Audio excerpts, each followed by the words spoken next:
So Sterkinikoor Tiger Valley is closed for renovations. Just let me show you. The upper and the lower level is closed for renovations. Now I'm just wondering, in the times when there was a Mississippi detour, there used to be a lift that went from the upper level to the lower level of Sterkinikoor.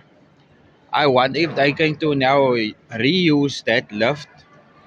And also another thing is, are they planning to build IMAX theaters here in Tiger Valley, since it is close at the bottom and at the top? Not just at the top, the movie theaters are closed.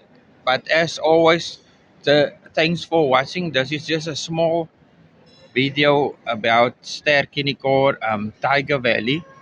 It's not like a negative or even a positive video. It's just something that I was thinking of making a video. But as always, thanks for watching. Bye.